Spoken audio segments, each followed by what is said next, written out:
Les entrepreneurs qui tentent de lancer leur start-up sont nombreux en Belgique. En 2016, on en recensait pas moins de 800.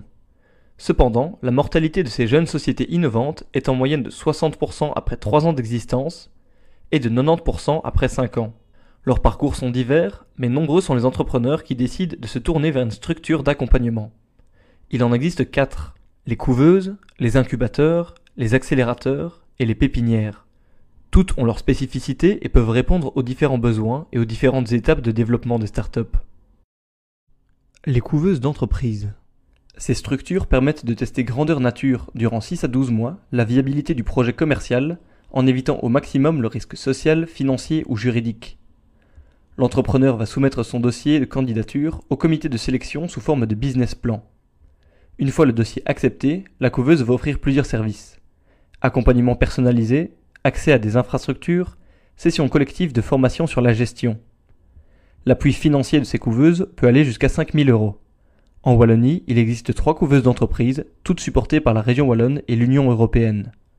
Cette structure est particulièrement prisée par les demandeurs d'emploi, car elle leur permet de garder leurs allocations grâce à un statut de formation.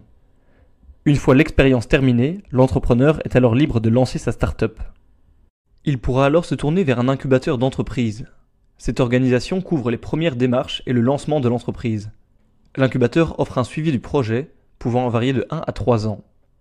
Ces services comprennent généralement conseil juridique, mentorat, aide au financement, visibilité et accès à un réseau de professionnels. La Belgique compte environ 70 incubateurs d'entreprises. En comparaison, la France en compte plus de 220. Ces structures sont apparues il y a environ 15 ans et on les retrouve sous différentes formes. Incubateurs publics, incubateurs universitaires et incubateurs privés développés par des sociétés. Les entrepreneurs ayant un diplôme plus élevé ont davantage recours à ce type de structure d'accompagnement.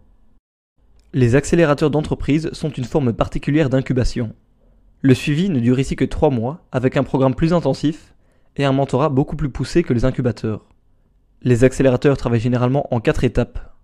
Validation du modèle d'affaires, développement du premier produit, alignement du produit par rapport au marché et croissance. À la fin de l'accompagnement, la start-up a déjà acquis ses premiers clients.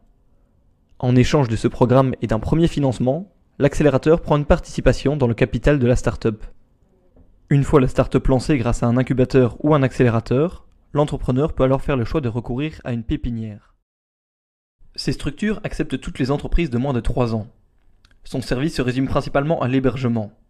Mais les pépinières offrent également soutien technique, soutien juridique et mutualisation de la logistique.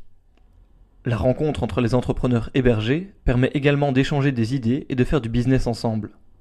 À travers ces différents accompagnements et à d'autres mécanismes qui existent encore, les startups belges ont réussi à récolter plus de 190 millions d'investissements en 2016.